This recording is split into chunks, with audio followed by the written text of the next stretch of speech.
عليكم ورحمة الله وبركاته. الحمد لله رب العالمين، والعاقبة للمتقين، والصلاة والسلام على رسوله سيدنا محمد وعلى آله وصحبه أجمعين. أما بعد، فأعوذ بالله من الشيطان الرجيم. بسم الله الرحمن الرحيم. فقصص القصص لعلهم يتفكرون. ودعا النبي صلى الله عليه وسلم: اللهم إنهم قد أخرجوني من أحب البلاد إليك فأسكنني من أحب البلاد إليك. صدق الله العظيم وصدق رسوله النبي الكريم. اللهم صل على سيدنا محمد وعلى آل سيدنا محمد وبارك وسلم وكرم عليه. அளவில் அருளும் நிகரில் அன்பும் கொண்ட எல்லாம் அல்ல அல்லாஹ்வின் திருநாமம் போற்றி ஆரம்பம் செய்கின்றேன். சாந்தியும் சமாதானமும் ஈருலக சர்தார் அகிலத்து நற்கொடை பிரபஞ்சத்தின் பேரொளி நம் உயிரினு மேலாகிய கண்மணி நாயகம் ஹஜ்ரத் முஹம்மது ரசூலுல்லாஹ் ஸல்லல்லாஹு அலைஹி வஸல்லம் அன்னவர்களின் மீதும், அன்னாரின் அரிச்சுவற்றை பின்பற்றி வாழ்ந்து வழிகாட்டிய உத்தம சத்திய சஹாபாக்கள், தாபிஈன்கள், தபஉ தாபிஈன்கள், அவுலியாக்கள், நாதாக்கள், ஷுஹதாக்கள், பரக்கத்து நிறைந்த சஹருடைய மாதத்தில் ஜும்மாவுடைய நன்னாளில் அல்லாஹ்வுடைய இல்லத்தில் சங்கமித்திருக்கிற நாம், நம் மக்கள், உலக மூமின்கள் அனைவர் மீதும் அல்லாஹ்வின் பேரருள் என்றென்றும் நின்று நிலவட்டுமாக. ஆமீன். அல்ஹம்துலில்லாஹ். கண்ணியத்திற்கும் மரியாதைக்கும் உரிய அல்லாஹ்வின் நல்லடியார்களே, அருமையான மூமின்களே, சகோதரர்களே, அல்லாஹ் ஜல்ல ஜலாலுஹு ஒரு அற்புதமான மார்க்கத்தை வாழ்வாக தந்து, குர்ஆனையும் பெருமானாரையும் வழிகாட்டியாக தந்து, முழு மனித சமூகத்தின் வெற்றிகரமான வாழ்க்கைக்கு வழிகாட்டிய ரப்புல் ஆலமீன் கியாமத்து நாள் வரையிலும் இச்சமூகம் ஹிதாயத் என்னும் நேர்வழியில் வாழ வேண்டும் என்பதற்காக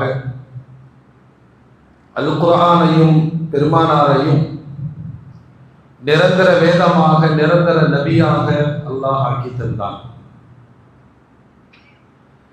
அல்லாஹ்வுடைய ரசூல் அருமைநாயகம் ஸல்லல்லாஹு அலைஹி வஸல்லம் அன்னவர்களின் வாழ்வு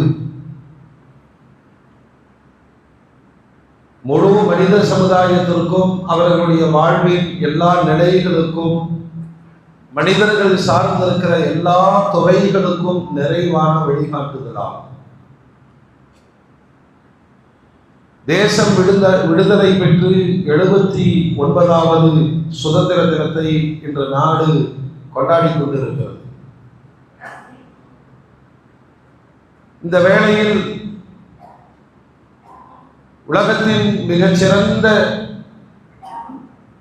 ஜனநாயக நாடாகிய இந்திய தேசத்தில் ஒரே ஒரு சமூகம் மட்டும் மிகுந்த மன அழுத்தத்தோடும் வேதனையோடும் தன் வரலாறுகளை பார்த்தும் பாராமலும் வேதனையோடு கடத்தி கொண்டிருக்கிற சமூகம் என்றால் அது இஸ்லாமிய சமூகம் மட்டுமே. ஒன்று நம்முடைய அறியாமை, நாம் கடந்து வந்த பாதைகளை மறந்தது, வரலாற்றை தொலைத்தது, ஒன்றுபடுவதற்கான வழிகளை ஏற்படுத்தாதது என்ற பல்வேறு காரணிகளால் இன்னும் நசுக்கப்பட்டு கொண்டே இருக்கிறோம். இந்த சூழ்நிலையில் குர்ஆனுடைய ஒரு வசனம் நமக்கு ஒரு பாடத்தை சொல்லுகிறது. நபியே, மக்களுக்கு வரலாற்றை சொல்லுங்கள். நபியே, மக்களுக்கு வரலாற்றை சொல்லுங்கள். அவர்கள் சிந்தனையாளர்களாக மாறுவார்கள். அதுவும் குறிப்பாக இஸ்லாமிய சமூகத்திற்கு வரலாறு ரொம்ப முக்கியம். வரலாறுகள் களவாடப்படுகிற காலத்திலேயும் நீதிகள் மறைக்கப்படுகிற காலத்திலேயும் உண்மையான வரலாறுகள் பாட புத்தகங்களிலிருந்து நீக்கப்பட்டு பொய்யான பாசிச வரலாற்றை வளரும் தலைமுறைக்கு சொல்லப்படுகிற காலகட்டத்தில் நாடு எதை நோக்கி பயணிக்கிறது என்பதை புரியாத இந்த சூழ்நிலையில் வளரும் தலைமுறைக்கு உண்மையான வரலாற்றை சொல்ல வேண்டிய அவசியம் இந்த தேசத்தின் போராட்ட சமூகத்தின் அடையாளமாக கடமையாக இருக்கிறது.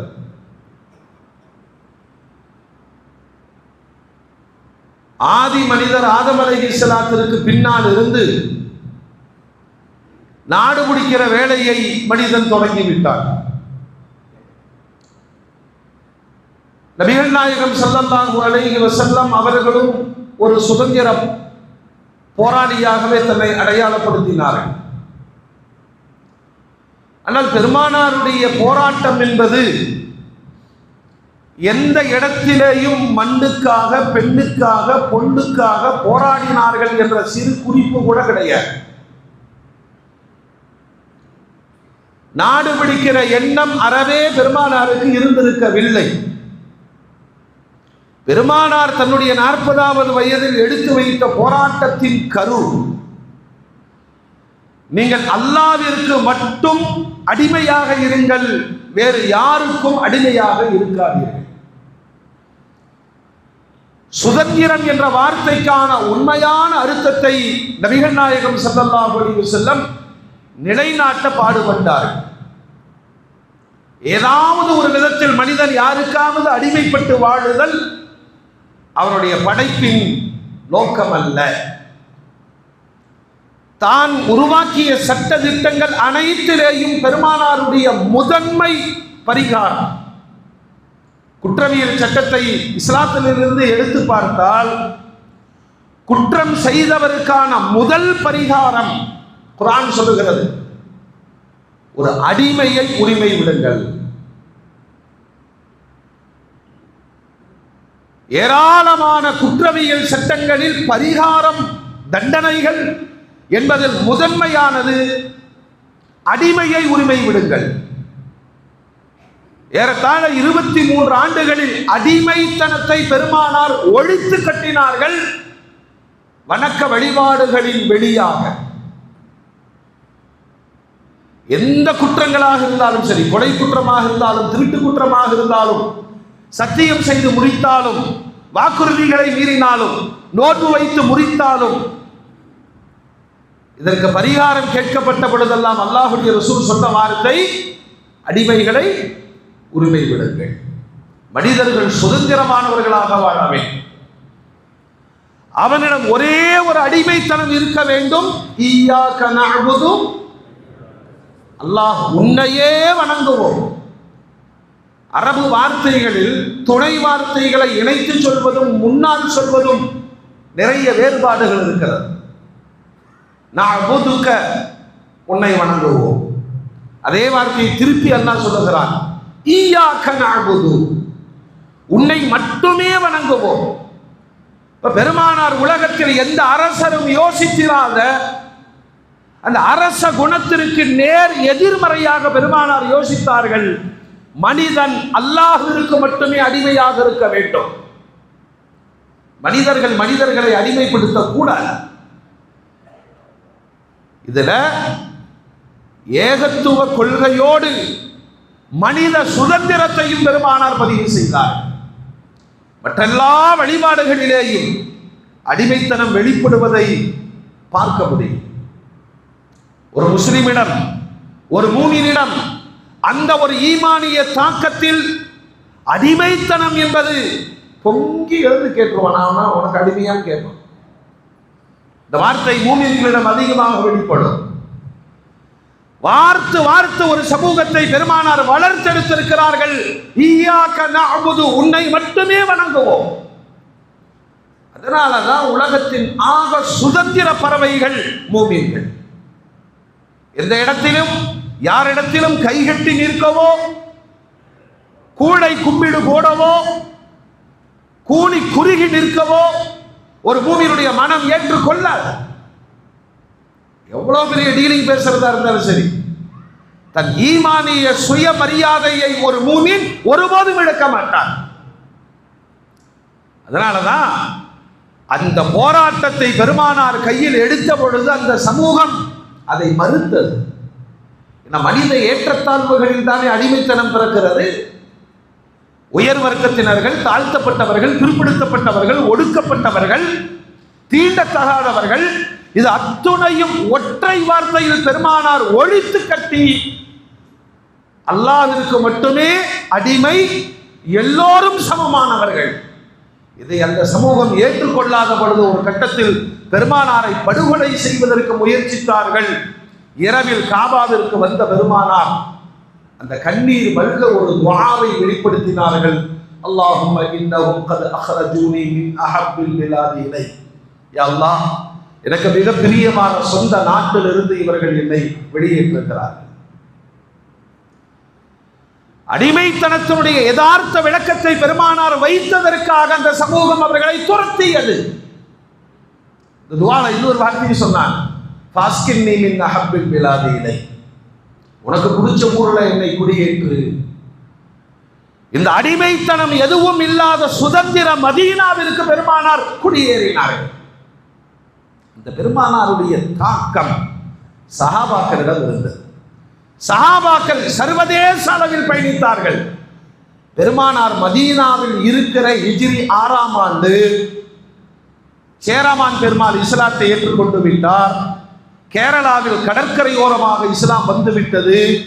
இந்திய தேசத்தின் பெருவாரியான பகுதிகளில் மூமின்கள், முஸ்லிம்கள் இறக்குமதியாகிய மார்க்கத்தை ஏற்றுக்கொண்டு சுயமரியாதைக்குள் வந்து நின்றார்கள். தான வரலாறு. வரலாறு மிக முக்கியம். திரிபுகளில் இன்றைய பாசிச பயங்கரவாதம் பகிரங்கமாக பேசக்கூடிய வார்த்தைகளில் ஒன்று, நீங்கள் பாகிஸ்தானுக்கு போங்கள், சோசியல் மீடியாக்களில் பார்க்க முடியும். ஆட்சி அதிகாரத்தினுடைய திமிரின் வெளிப்பாடாக சொந்த நாட்டினுடைய குடிமக்களை வெளியேறுங்கள் என்று சொல்லுகிற அளவுக்கு இந்த அதிகார திமிர் இருக்கும் என்று சொன்னால், முதல்ல நம்ம வரலாறை படிக்கணும். நாம் யார்? இஸ்லாத்தை நாம் ஏன் ஏற்றுக்கொண்டோம்? அயல் நாட்டிலிருந்து இறக்குமதியான இஸ்லாத்தை ஏற்றுக்கொள்வதற்கான மனோநிலை முன்னோர்களுக்கு ஏன் ஏற்பட்டது அப்படின்னா, இங்கு தலை தூக்கி இருந்த அடிமைத்தனம், முதல் அடிமைத்தனம். ஏழை, பணக்காரன், உயர்ந்தவன், தாழ்ந்தவன், சாதிகளால் பாகுபடுத்தப்பட்டவர்கள், இந்த அடிமைத்தனத்திற்கான விடிவு இஸ்லாம் ஒன்றே. லா இலாஹ இல்லல்லாஹ் முஹம்மது ரசூலுல்லாஹ் மொழிந்தார்கள். அல்லாஹ்விற்கு மட்டுமே அடிமை, எல்லா மனிதர்களும் பிறப்பால் சமமானவர்கள். ஹிஜ்ரி 6ஆம் நூற்றாண்டிலேயே இந்தியா இஸ்லாத்தை ஏற்றுக்கொண்டது. இந்தியா ஒன்று இருந்துச்சா? இருந்தது. பலதரப்பட்ட மக்கள், பலதரப்பட்ட ராஜ்யங்கள், குறுநில மன்னர்கள், நவாபுகள்,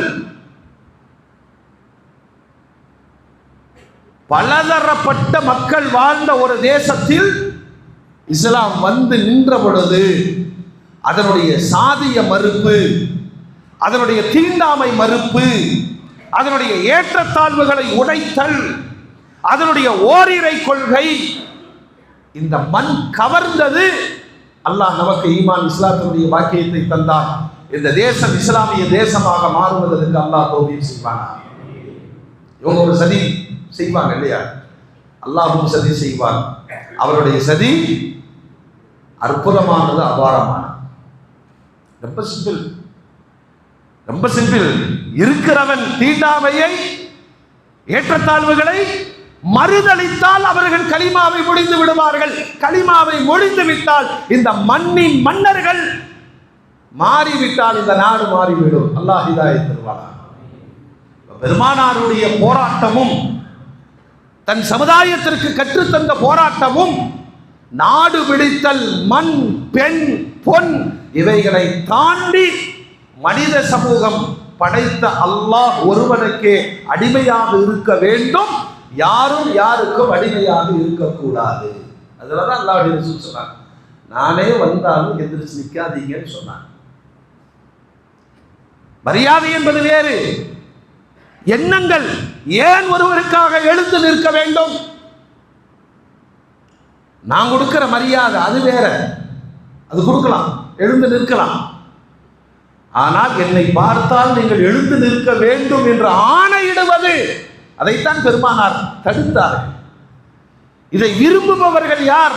மன்னர்கள், அரசர்கள். அதை உடைத்தெறிந்து பெருமானார் ஸல்லல்லாஹு அலைஹி வஸல்லம் மதீனாவிலே ஜனநாயகம் என்ற ஒரு ஆட்சியை அறிமுகப்படுத்தினார்கள். மக்களே தங்களை ஆண்டு கொள்ள வேண்டும், மக்கள் தங்களுடைய பிரதிநிதிகளை மக்களே தேர்வு செய்ய வேண்டும்.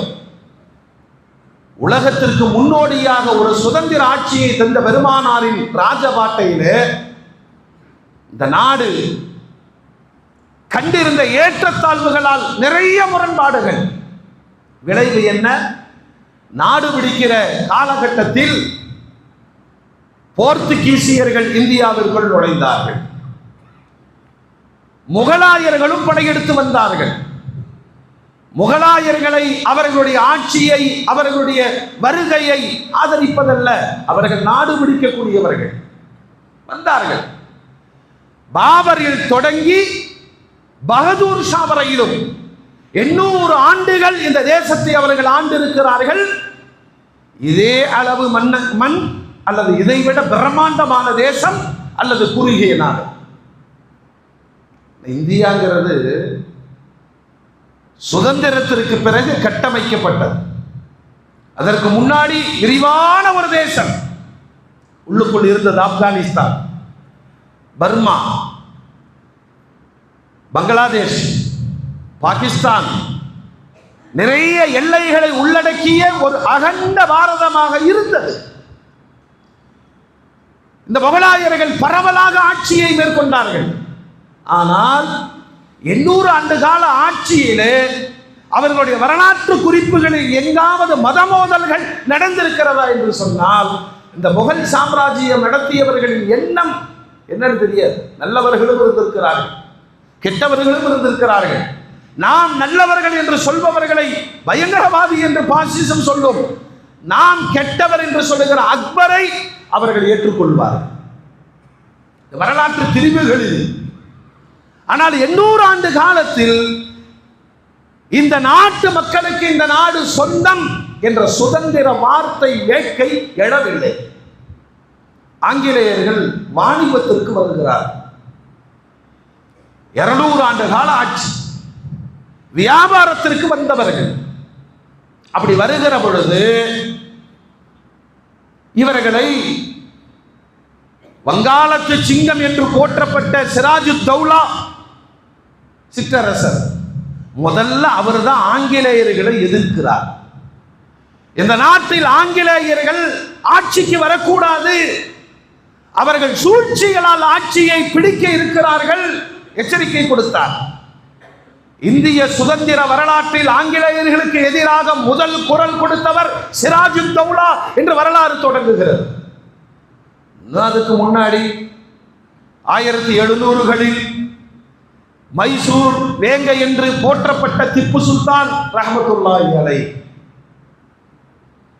பாரம்பரிய அரச குடும்பம் கிடையாது. அஜ்மீரில் இருந்து குல்பர்காவிற்கு குடிபெயர்ந்தவர்கள் ஹைதர் அலி, ஒரு ராணுவ வீரர். சந்தர்ப்ப சூழ்நிலையால் அவர் ராணுவ தளபதியாகி மைசூர் சாம்ராஜ்யத்தின் அதிபராக இருந்தவர் ஹைதர் அலி. அவருடைய ஒரே மகன் மஸ்தான், அவர்தான் பிறகு திப்பு மஸ்தானாக, திப்பு சுல்தானாக மருவியவர். வரலாற்றிலே இன்றைக்கு அதிகம் விமர்சிக்கப்படுகிற மாமனிதர் யாருன்னா திப்பு சுல்தான். நீங்க நல்லா கவனிக்கணும். பாசிசம் யாரையெல்லாம் விமர்சிக்கிறதோ அவர்கள் இந்த நாட்டிற்காக உழைத்தவர்கள், நல்லவர்கள், வல்லவர்கள். அப்படித்தான் இந்த ஜெனரேஷனுக்கு நாம சொல்லிக் கொடுக்கணும். திப்பு சுல்தான் நிர்பந்தப்படுத்தி மதமாற்றம் செய்தார். இன்றைக்கு விவாதங்கள் நடக்கிறது. அவருடைய சாம்ராஜ்யத்தின் கீழ் ஒரு அறிக்கையை இந்த கேரளம் தென்னகம் பகுதிக்கு சொன்னார். என் சொந்த சகோதர சகோதரிகள் மேலாடை அணியாமல் சென்றால் நான் ஏற்றுக்கொள்வேனா? ஜாதிய தீண்டாமையினால் பெண்கள் மேலாடை அணியாமல் இருப்பதை பார்த்து மேலாடை அணிய வேண்டும் என்ற சட்டத்தை போட்டவர் திப்பு சுல்தான் ரஹ்மத்துல்லாஹி அலைஹி. இவ்வளோ பெரிய சாம்ராஜ்யத்தில் இந்த நாட்டை வெள்ளையர்கள் ஆளக்கூடாது என்று தனி ஒரு நபராக போராடி 2000க்கும் அதிகமான வெள்ளையர்களை கைது செய்து இழுத்து போய் மைசூர் சிறையில் அடைத்தவர் திப்பு சுல்தான் ரஹ்மத்துல்லாஹி அலைஹி. இப்போ இந்த 2025 நீங்க மைசூருக்கு போனீங்கன்னா திப்பு சுல்தானுடைய கோட்டையும் அவருடைய அரண்மனைகளையும் அவர் எழுப்பிய மஸ்ஜிதையும் அவருடைய அடக்கஸ்தலத்தையும் அவர் போராடி உயிரிழந்த இடங்களையும் பார்த்தால் ஒரு அரசு ஒரு வரலாற்றை எப்படி புறக்கணிக்கிறது என்பதை கண்ணீர் மல்க பார்க்க நேரிடும். ஊரெல்லாம் சுத்துறோம். ஒரு வரலாற்று சுற்றுலா இருக்கும் என்று சொன்னால் ஒரு தலைமுறை பாடம் படிக்கும். தி 100 ஒருத்தர் புக் எழுதினார். உலகத்தின் தலை சிறந்த 100 நபர்களை தேர்வு செய்தார். அதுல முதல் பெயர் முஹம்மது ஸல்லல்லாஹு அலைஹி வஸல்லம். காந்தியின் ஒரு பெயர் அவர் எழுதல, ஒரு குறிப்பை எழுதிவிட்டு போனார். இந்த காந்தி என்ற தேசப்பிதா தோன்றி இருக்காவிட்டாலும் கூட முன்னரே இந்த தேசத்திற்கு விடுதலை கிடைத்திருக்கும் திப்பு சுல்தானின் போராட்டத்தின் பின்னணி. 79வது சுதந்திரம் திப்பு சுல்தானிற்கு நிஜாமுகளும் குறுநில மன்னர்களும் ஆதரவு அளித்திருந்தால் அவனுடைய தனி ஒரு போராட்டம் ஆங்கிலேயர்களை எதிர்ப்பதற்காக முதலாக பீரங்கியை தயாரித்தவர் திப்பு சுல்தான் ரஹ்மத்துல்லாஹி அலைஹி. அப்துல் கலாம் பாராட்டி சொன்னார், சுதந்திர தேசத்தின் அடையாள சின்னங்களில் முதன்மையான பீரங்கியை உருவாக்கிய வரலாறு இந்த திப்பு சுல்தானுக்கு உண்டு என்று பெருமையோடு உலகத்திற்கு வெளிப்படுத்தினார் அப்துல் கலாம். சுயநலம் இல்லையே, இந்த நாட்டு மக்கள் அடிமைப்படுத்தப்படக்கூடாது என்று பொங்கி எழுந்தவன் திப்பு சுல்தான். காந்தி எழுதுவார், திப்பு சுல்தானை நினைக்கிற பொழுதெல்லாம் தாழ்ந்த தலை உயர்கிறது, பூர்ணையாவை நினைக்கிற பொழுதெல்லாம் உயர்ந்த தலை தாழ்கிறது. ஒரு போராளி ஒருவன் காட்டி கொடுத்தவன். இந்த வரலாறு மட்டுமே வரலாற்று நெடுகளிலேயும் பாசிசத்தின் உருவாக்கத்திற்கு சொந்தம். இந்த அந்தமான் சிறை சுதந்திர போராட்டத்தில் யாரெல்லாம் கலந்து கொண்டார்களோ அவர்களை அடைப்பதற்காகவே ஆங்கிலேயர்கள் கட்டிய கொடும் சிறை. அன்னைக்கெல்லாம் பயப்படுத்துவாங்களாம், அந்தமானுக்கு அனுப்பிடுவோம். அந்த சிறையை நிரப்பியவர்கள் முழுக்க முஸ்லிம்கள். இதான் வரலாறு. அவங்களுக்கு பசிக்கலையா? வீடு கட்ட வேண்டும் என்ற ஆசை இல்லையா? சொகுசாய் வாழ வேண்டும் என்ற எண்ணம் இல்லையா? முஸ்லிம்கள் தான் இந்திய சுதந்திர போராட்டத்தின் பிதாமகன்கள். ஏன் முஸ்லிம்கள் மட்டும் போராடணும்? மற்றவங்களாம் போராடினாங்க, போராடினார்கள். எண்ணிக்கை அளவு தங்களுடைய பாப்புலேஷன் மக்கள் தொகையை விட அதிகம் உயிரிழந்தவர்கள் முஸ்லிம்கள். 2 கொள்கை இருந்துச்சு. ஆங்கிலேயன் வெறும் நாடு பிடிக்கிற நோக்கத்தில் மட்டும் வரவில்லை, மதமாற்றத்திற்கும் வந்தான். பார்த்து பார்த்து உருவாக்கிய ஈமானிய சமூகத்தை அவர்கள் காசை காட்டி மதமாற்றிய நிலை அன்றைய உலமாக்களை கொதித்து எழ வைத்தது. ஏன் உங்க போராட்ட களத்திற்கு வர வேண்டும்? ஒன்று வெள்ளையன் இங்கு இருந்தால் இந்த நாட்டை கொள்ளையடிப்பான், மக்களை மதமாற்றம் செய்வான். இந்த ரெண்டு காரணிகளுக்காக கொதித்தெழுந்த உலமாக்கள் பகிரங்கமா சொன்னாங்களே, இது இஸ்லாமிய நாடு அல்ல, ஜிஹாது செய்வது பரலு, ஆங்கிலேயனை விரட்டுவதற்காக எந்த ஆங்கிலேயனுடைய பொருளையும் பயன்படுத்தக்கூடாது, ஆங்கிலம் படிப்பது ஹராம். டெல்லியில இன்னைக்கும் சாட்சியாக இருக்கிறது ஹூனி மஸ்ஜித், இரத்தக்கரை பள்ளி வாசல். ஜும்மா மேடைகளை சுதந்திர போராட்டத்தின் தளமாக பயன்படுத்தி கொண்ட உலமாக்கள் தங்களுடைய வெள்ளி உரைகளை தேசத்திற்கு சுதந்திரத்திற்காக பயன்படுத்தினார்கள். ஆங்கிலேயன் குறி வச்சது யார தெரியுமா? உலமாக்களை அடிக்கணும்னா. பெங்காலிலிருந்து பெஷாவர் வரையிலும் 70,000 உலமாக்களுடைய சடலங்கள் மரக்கிளைகளில் தொங்கியதாக வரலாறு பதிவு செய்கிறது. அல்லாஹு அக்பர். மோமின்களே, திப்பு சுல்தானில் தொடங்கி கடைசி முகல் சாம்ராஜ்யத்தின் அதிபராக இருந்தவர் ஷா ஜாஃபர் பகதூர் ஷா, அவர் தான் கடைசி. அதோடு முகல் சாம்ராஜ்யத்திற்கு முற்றுப்புள்ளி வைத்தார். பகதூர் ஷா தன்னை சுதந்திர போராட்டத்தில் ஈடுபடுத்திக் கொண்டார், கடும் பிரச்சாரங்கள் மேற்கொண்டார். விளைவு ஆங்கிலேயர் அவர்களை நாடு கடத்த உத்தரவிட்டார்கள். ரங்கூனுக்கு நாடு கடத்தப்பட்டு சிறையில் அடிக்கப்பட்டார் பகதூர் ஷா. போகும்போது ஒரு பிடி மண்ணை எடுத்துட்டு போனார். ஏன் கேட்டார்? நான் இறந்து விட்டால் என்னுடைய கபரில் தேசத்தின் பிடிமண்ணை போட்டு அடக்குங்கள், நான் தேசிய நீரோட்டத்தில் சங்கமித்து விடுங்கள் என்று பாசிசம் கூவுகிற இந்த தேதியிலே தன்னுடைய மரணத்திற்கு முன்பாக இந்த மண்ணோடு சங்கமிக்க வேண்டும் என்ற ஆவல் பகதூர் ஷாவிடம் வெளிப்பட்டது. சிறையில் அடைக்கப்பட்டிருக்கிற பொழுது சிறையில் பொறுப்பாளராக இருந்த ஹட்சன், நாளைக்கு நம்ம சார்பா உங்களுக்கு டிஃபன், காலையில் பகதூர் ஷாவிற்கு டிஃபன் கொண்டு வரப்படுகிறது. காலை உணவு மூடிய தட்டில் போர்த்தப்பட்ட துணியில் அவளோடு காத்திருந்தார். அந்த துணியை நீக்கி பார்க்கிற பொழுது தன்னுடைய சொந்த பிள்ளைகள், ஹிதர் இன்னொரு பிள்ளை, இருவரின் தலை வெட்டப்பட்டு அந்த தட்டில் வைக்கப்பட்டிருக்கிறது. விரக்தியோடு பார்க்கிறார் ஜாஃபர் ஷா, பகதூர் ஷா. அவன் ஹட்சன் கேட்டா, என்ன கண்ணீர் வற்றி விட்டதா? சொந்த பிள்ளைகளின் தலை வெட்டப்பட்டு தட்டில் வைக்கப்படுகிறது, கண்ணீர் வற்றி விட்டதா? அந்த நேரத்திலும் மாமன்னர் பகதூர் ஷா சொன்ன வார்த்தை, மன்னர்கள் ஒருபோதும் அழுவதில்லை, ஆங்கிலேயர்களிடம் மண்டிட்டு விடக்கூடாது, எல்லா கொடுமைகளுக்கும் தங்களை ஆட்படுத்திக் கொண்டு ரங்கூனில் இறந்து போய் அடக்கம் செய்யப்பட்டார். பாரதத்தின் முன்னாள் பிரதமர் ராஜீவ் காந்தி சென்ற பொழுது, உன்னுடைய தியாகத்தினால் கிடைத்தது சுதந்திரம் அப்படின்னு எழுதி வச்சுட்டு வந்தான். இதெல்லாம் வரலாறுகள்.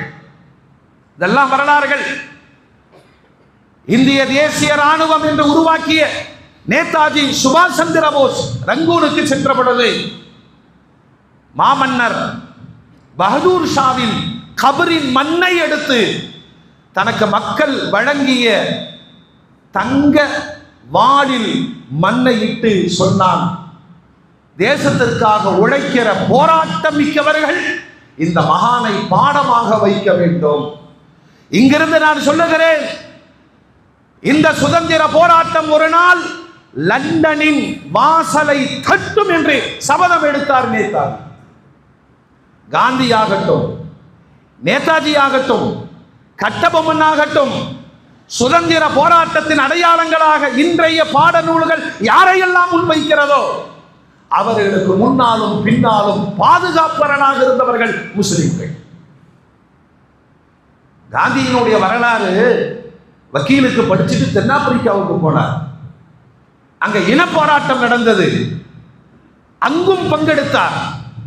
அதற்கு முன்பு இங்கு மிகப்பெரிய ஆளுமைகள் இந்தியாவை சுதந்திரத்திற்காக போராட்ட களம் அமைத்த பொழுது காந்தி வந்த நேரம் அவருக்கு தலைமை பீடம் வழங்கப்பட்டது. ஈரோட்டுக்கு வர்றார், தந்தை பெரியார் அவரை வரவேற்று இவங்கெல்லாம் யாருன்னு கேட்கிறார்.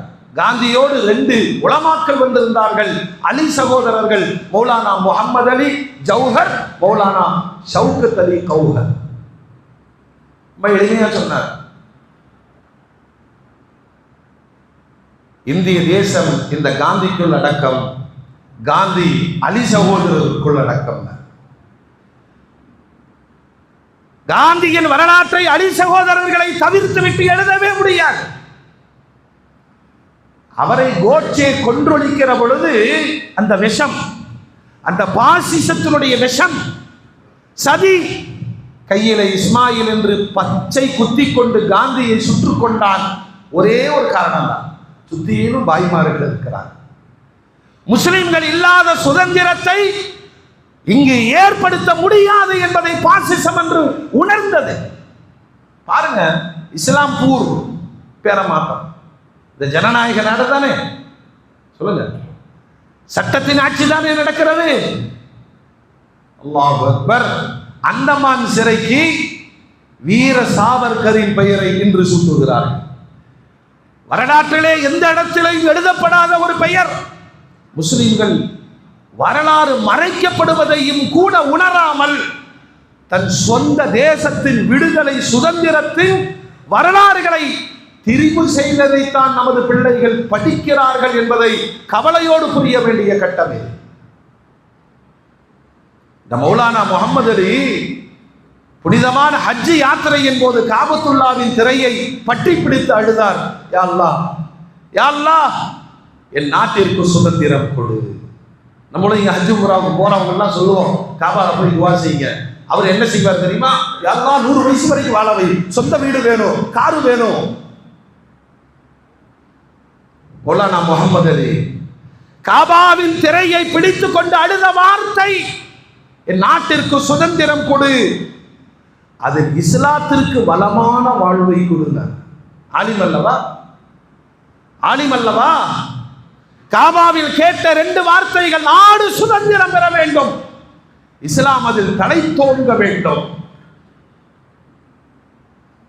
வெள்ளையர்களுடைய சதியில் கடுமையாக பாதிக்கப்பட்டவர்கள் முஸ்லிம்கள்.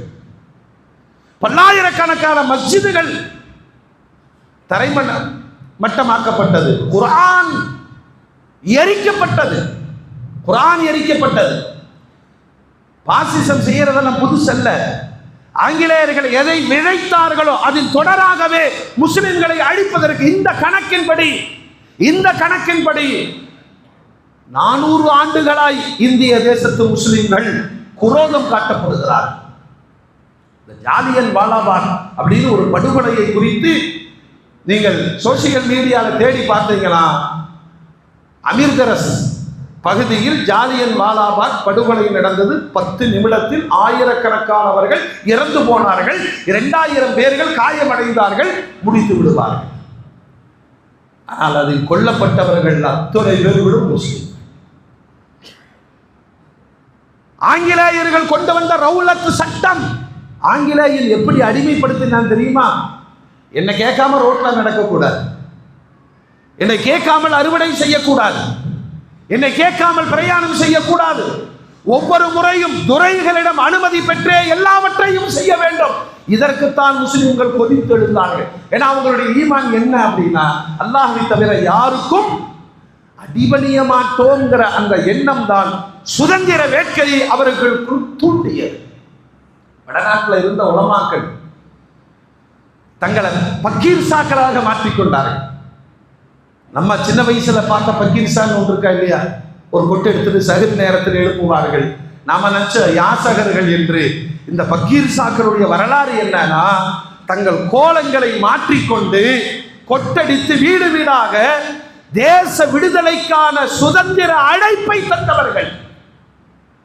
சென்னையில இருந்து ஃபைசாபாத், அயோத்தியாவில் இருக்கிற ஃபைசாபாத்திற்கு குடிபெயர்ந்தவர்கள் தான் அஹமதுல்லா ஷா மதராசி, சென்னைக்காரர். கர்னல் மல்லேசன் ஆங்கில அதிபர் எழுதக்கூடிய வரலாறு. 1857 சுதந்திரத்தினுடைய வார்த்தைகள் சுட சுட தேசத்தில் பரப்பப்படுகிறது. அதை கழகம் எழுதுறான். சுதந்திர போராட்டத்தை கழகம் என்று எழுதுகிறான். இந்திய சுதந்திர கழகத்தின் மூலம் அப்படின்னு அவன் யாரை எழுதுறானா, மௌலவி அகமதுல்லா ஷா, சென்னைக்காரர், நவாப் வம்சத்தில் வந்தவர், ஆளுநராக இருந்தவர். வடநாட்டிலே உலமாக்களை அழைத்து பக்கீர்சார் கோலத்தில் வீடு வீடாக சென்று நீங்கள் பாடல்களின் வழியே பிரச்சாரம் செய்யுங்கள், எழுச்சியை எழுப்புங்கள். போராடினார்கள். விடுதலைக்கான வேட்கை தேசத்து மக்களிடம் கொழுந்து விட்டு எரிய தொடங்கியது. அப்புறம்தான் சிப்பாய் கழகம், வேலூர் புரட்சி, கேரளாவில் மாப்பிள்ளைமார்கள் போர்த்துகீசியர்களை எதிர்த்து வளவநாடு என்று பிரகடனப்படுத்தினார் குஞ்ஞாலி மரைக்காயர். வரலாறு. இவ்வளவு வரலாற்றை எங்கு தேடி பயணித்தாலும் போராட்டத்தின் வித்துக்களாக முஸ்லிம்களும் அதில் உலமாக்களும் இருந்திருக்கிறார்கள். ஏன்னா இந்த நாடு ஆங்கிலேயரிடம் நீடித்தால், பிரிட்டிஷ் சாம்ராஜ்யத்திடம் நீடித்தால் ஈமான் பறிபோய்விடும், நாடும் பறிபோய்விடும். இந்த ரெண்டு எண்ணத்திற்காக தன் அடுத்த சமூகம் வாழ வேண்டும் என்று தேசம் முழுக்க போராடியவர்கள் முஸ்லிம். தமிழகத்திலே யூசுப் கான், மருதநாயகம் ஒரு சினிமாவில் கூட வரலாற்றை எடுக்க மறுத்தது இந்த தேசத்தின் சுதந்திரம். மதுரை நாயகம் யூசுப் கான் ஆங்கிலேயர்கள் தேடி வந்த பெரும் போராளி. சீனிவாச ராவன் ஒருத்தன் கரெக்டா தொழுக நேரத்துக்கு இந்த பள்ளிக்கு வருவார், பிடிச்சிடலான்னு காட்டி கொடுத்தான். வெள்ளையர்கள் பிடித்தார்கள். தொழுது முடித்து சரணடைந்தார் யூசுப் கான். வெட்டினார்கள். தலையை ஒரு ஊரிலும் உடல் உறுப்புகளை ஒரு ஊரிலும். யூசுப் கான் என்ற அடையாளமே மதுரை ஜில்லாவில் இருக்கக்கூடாது. சுதந்திரத்திற்காக போராடிய தமிழர்களின் வரலாற்றில் யூசுப் கான் மிகப்பெரிய வரலாறு. ஆனா இன்னைக்கு புக் எடுத்து பாருங்க, செக்கெழுத்த செம்மல் வாவு சிதம்பரனார், அவருக்கு 8000 ரூபாய்களை அன்றைக்கு உதவியாக தந்தவர்கள் முஸ்லிம்கள். ஒவ்வொரு இடத்திலையும் வரலாற்றை மறைத்து மறைத்து மறைத்து இன்றைக்கு தேச மகாத்மாவாக வீர சாவர்கரை காட்ட துணிந்திருக்கிறது இந்த திருட்டு ஓட்டு பாசிச பயங்கரவாதம். இன்னைக்கு நாடு எங்கு வந்து நிற்கிறது தெரியுமா? ஆட்சிக்கு வந்த வழி அத்துணையும் திருட்டு ஓட்டின் வழியே வந்தது. இது ஒரு தேசிய போராட்டமாக ஆக வேண்டுமானால் இந்த திருட்டு ஓட்டிற்கு எதிராக பரப்பப்பட வேண்டும். சும்மா வாட்ஸ்அப்ல செல்ஃபி எடுத்து வியூவர்ஸை பார்த்து அல்லாஹ் அக்பர் மீண்டும் மீண்டும் காபிர்களிடம் அடிமைப்பட்டு கிடப்பதை விட நமது முன்னோர்கள் போராடிய 200 ஆண்டு கால போராட்ட வரலாற்றை ஒரு வினாடி நினைத்து பார்க்க வேண்டும். அஹமதுல்லா ஷாவை நைசாக பேசி ஃபைசாபாத் ஆளுமை பீடத்திற்கு வரவழைத்தார்கள் ஆங்கிலேயர்கள். தனியா போறார். போக போக ஒவ்வொரு கதவாக சாத்தப்படுகிறது. கொஞ்சம் அதிர்ந்தார். கூட்டி போனவனை வாள் எடுத்து வீசினார்.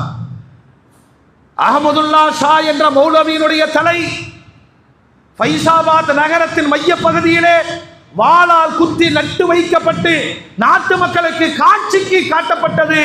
ஆங்கிலேயர்களுக்கு எதிராக எவன் போராடினாலும் அவருடைய நிலை இதுதான். 40 உலமாக்களை நெருப்பு மூட்டி ஒவ்வொருவராக தள்ளிவிட்டு தீயில் பொசுக்கிய வரலாறு ஆங்கிலேயர்களின் கொடூர வரலாறு. அவங்க கேட்டது என்ன தெரியுமா? இந்த நாட்டின் சுதந்திரம் வேண்டும். லண்டனுக்கு போனார். வட்டமேஜை மாநாடு 1930 காந்தியினுடைய எளிமையான கோலத்தை பார்த்து பிரிட்டிஷார் ஏளனமாக கேட்டார்கள், என்ன தைரியத்தில் இங்கு வந்தீங்க? அவர் சொன்னார், இவர் இருக்கிற தைரியத்தில் தான் வந்தார். யாரு? மௌலானா முகமது அலி ஜௌஹர். எழுந்து பேசினார். லண்டன் வட்டமேஜை மாநாட்டிலே காந்தி பேசவில்லை. மௌலானா முகமது அலி ஜௌஹர் எழுந்து பேசினார். என் நாட்டிற்கு சுதந்திரம் கொடு, அல்லது சுதந்திரமான உன் நாட்டில் நான் அடங்குவதற்கு 6 அடி நிலம் கொடு. பேசிட்டு உட்கார்ந்துட்டார். பேசிட்டு உட்கார்ந்துட்டார். போகும்போது 92 வயசு, நோயில் போகிறார். அடுத்த ஆண்டு வஃபாத்தாகி விட்டார். அவருடைய பூத உடலை வாங்குவதற்கு 32 நாடுகள் கோரிக்கை வைத்தது. மௌலானா முஹம்மது அலியை எங்கள் ஊரில் அடக்கம் செய்யுங்கள், எங்கள் நாட்டில் அடக்கம் செய்யுங்கள் மறுத்து விட்டார். கடைசியில பைத்துல் முகத்தஸின் நிர்வாகம் ஒரு அறிக்கை கொடுத்ததை, உலகத்தின் ஏராளமான நபிமார்கள் இந்த புனித பூமியில் அடக்கப்பட்டிருக்கிறார்கள், நீங்கள் அனுமதித்தால் மௌலானா முஹம்மது அலியை எங்கள் மண்ணில் அடக்கம் செய்கிறோம். அல்லாஹு அக்பர். நபிமார்கள் செய்த துஆக்களில் ஒன்று என்ன தெரியுமா? மரணம் எங்கு வேணாலும் வரட்டும், அடக்கம் பைத்துல் முகத்தஸில் வேண்டும். இதுதான் நபிமார்களுடைய துஆ. மௌலானா முஹம்மது அலி ஜௌஹர் லண்டனில் இருந்து பைத்துல் முகத்தஸில் கொண்டு போய் அடக்கம் செய்யப்பட்டார்கள். வரலாறு. இந்திய சுதந்திரம் சும்மா கிடைக்கவில்லை. ஏராளமான சமுதாயத்தினுடைய குருதியின் மேல் எழுப்பப்பட்ட சுதந்திரம் இது. நாமளே படிக்கலையே வரலாற்றை, நமக்கே தெரியாதே. அவுரங்கசீப்பின் வரலாற்றை மாற்றி படிக்கிறோம். பாசிசம் வரலாற்று திணிப்புகளை பயங்கரமாக செய்திருக்கிறது. இன்னும் கொஞ்ச காலம் இந்த ஆட்சி நீடிக்கும் என்று சொன்னால், இன்னைக்கு சுதந்திர கொடி ஏற்றிய பயங்கரவாதி RSS குறித்து தான் பேசுகிறார். அவர்கள் எதை நோக்கி பயணிக்கிறார்கள் என்பது இந்த நாடு உணரும் நேரம் இது. அதனால சும்மா கொடி ஏற்றி சாக்லேட் கொடுத்து விட்டு போவதல்ல, இரத்த வரலாற்றை வளரும் தலைமுறைக்கு சொல்லி காட்ட வேண்டும். வந்தோம், வாழ்ந்தோம், 2 சென்ட் இடம் வாங்கணும், வீடு கட்டணும், திடீர்னு கிட்னியை காணா செத்து போய்விட்டோம் என்பது வரலாறு அல்ல. வாழும் வரை பேச வேண்டிய வரலாற்றுக்கு சொந்தக்காரர். இந்த இடத்துல ஒன்றை யோசிக்கணும். இவ்வளவு போராட்டத்திற்கு பிறகு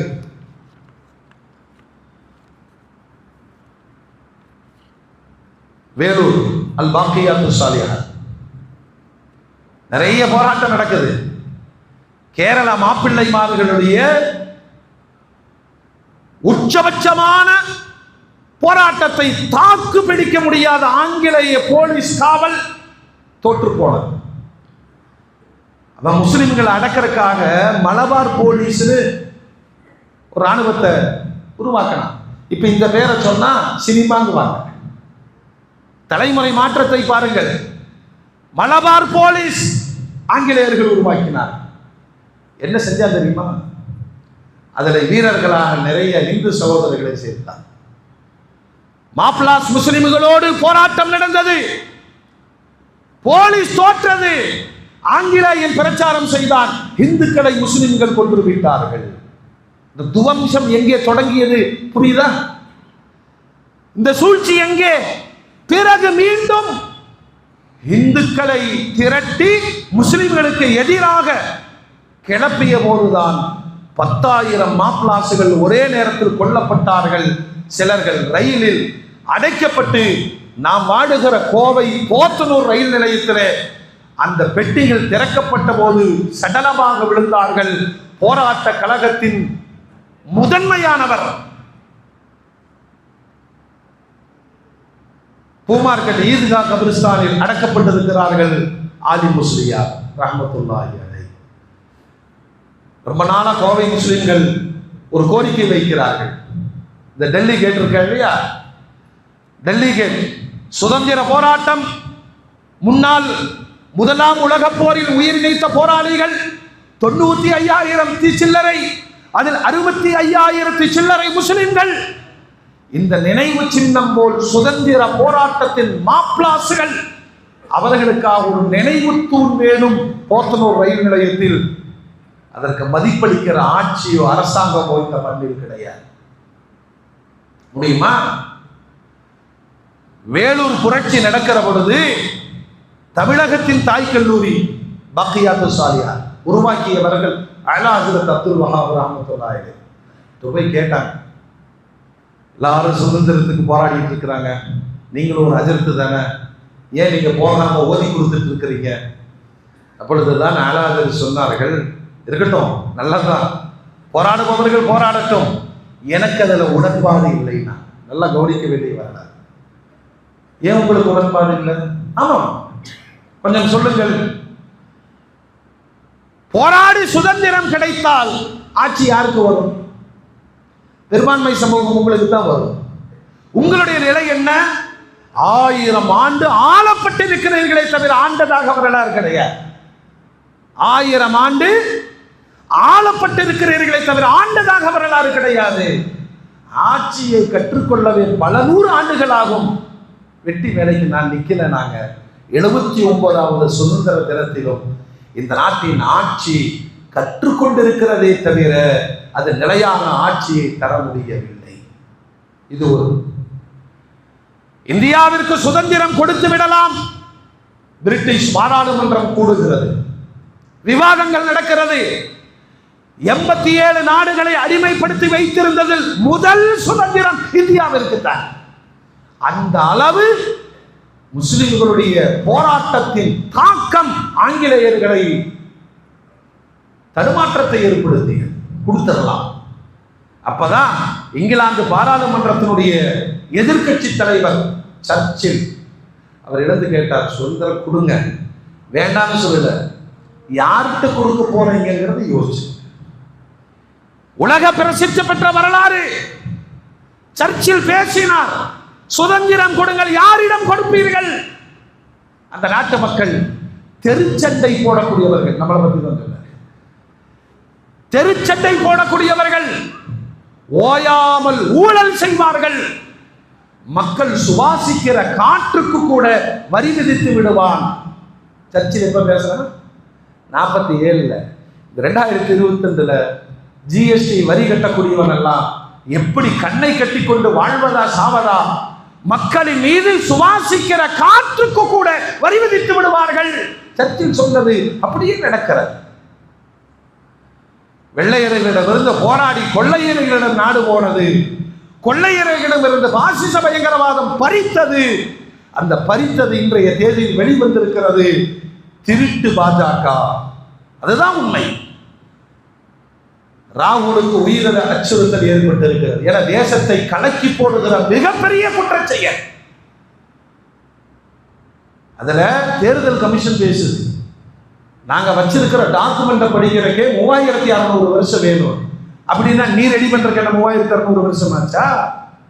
டிஜிட்டல் இந்தியா ஓட்டை மட்டுமே இன்னும் அந்த மிஷின் இதெல்லாம் யாருக்கு தெரியாம இருக்குதுன்னா, அரை மணி நேரத்தின் தேசத்தின் வாக்காளர்களை கண்டுபிடித்து விட முடியும். அவ்வளவு ஊழலை இந்த பாசிச பயங்கரவாதம் நிலைநாட்டி இருக்கிறது என்றால், இப்பொழுது இந்த தேசம் 79வது சுதந்திரத்தை கொண்டாடினாலும் பாசிச பயங்கரவாதத்திற்கு எதிரான ஒரு சுதந்திர போராட்டத்தை ஜாதி மத வேதம் இல்லாமல் எல்லா சமயத்து மக்களோடும் போராட வேண்டிய அவசியம் இந்த தேசத்திற்கு இருக்கிறது என்பதை சுதந்திர தினத்தின் சுவடுகளாய் நாம் புரிய வேண்டும்.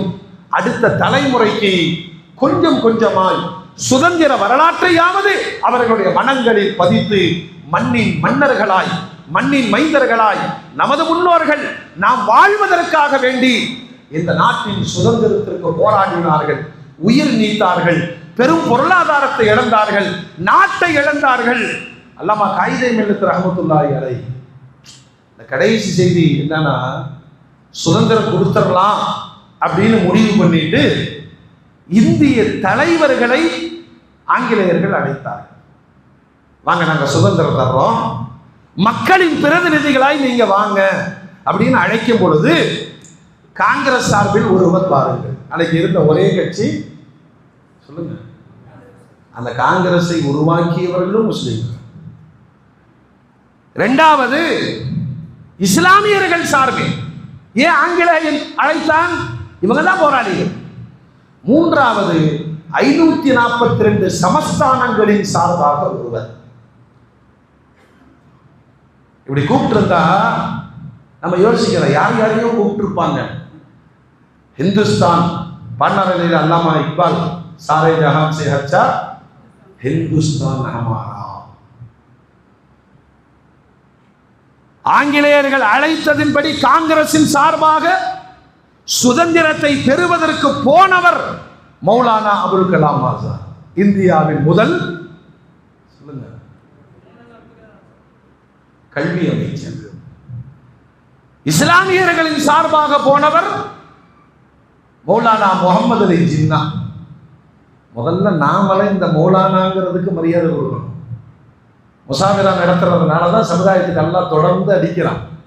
2 மௌலானாக்கள், 542 சமஸ்தானங்களின் சார்பாக போனவர் பீகார் நவாப். இந்த 3 பேர் யாரு? ஆங்கிலேயர்கள் நாட்டை யாரிடம் கொடுத்தார்கள்? இதுதானே வரலாறு. பிறகு பண்டிட் ஜவஹர்லால் நேரு ஆட்சிக்கு வந்தார். பிறகு நடக்கிற கூத்து நமக்கு தெரியும். எல்லோருமாக சேர்ந்து சிறுபான்மை மக்களை போராடிய சமுதாயத்தை தொடைத்தெறிந்த சட்டமன்றம் நாடாளுமன்றத்தை இல்லாமல் ஆக்கியதில் அத்துணை கட்சிகளுக்கும் பங்குண்டு. இன்னமும் நடிகர்களுக்கு கொடி பிடிக்கிற இஸ்லாமிய இளைஞர்களுக்கு இந்த பாடத்தை சொல்லியாக வேண்டும். ரொம்ப வெட்கம், மானம் இல்லாத ஒரு சூழ்நிலை. எவனாவது சினிமாவில் நடிச்சுட்டு வந்தா அவனுக்கு போய் கொடி பிடிப்பதை அவமானமாக நினைக்க வேண்டிய ஒரு சமூகம். என்னால முடிய அவ்வளவு வீரியமிக்க வரலாறு இன்னமும் காபிர்களுடைய கால்களில் விழுக வேண்டுமா? நம் முன்னோர்களை குறித்து நீங்கள் யோசியுங்கள். எத்தனை எத்தனை சாட்சிகளை ஒவ்வொன்றாய் அழிக்கிறார்கள். பாபரி மஸ்ஜித் அழிக்கப்பட்டது இல்லையா? நிறைய மஸ்ஜிதுகள் தரை பார்க்கப்படும். உத்தரப்பிரதேசத்துல ரோட்ல கொட்டடிச்சுட்டு போறாங்க. அதுக்கு இந்த சுதந்திர நாட்டிலே இடம் இருக்கிறது. தேவாலயங்களுக்கு ஊர்வலம் போகிறார்கள். ஒரு பயணி அவசரத்திற்கு ரயில் நிலையத்தில் தொழுது விட்டால் உத்தரப்பிரதேச அரசு அவனை சிறையில் அடைக்கிறது, தேச குற்றம் என்று அறிவிக்கிறது.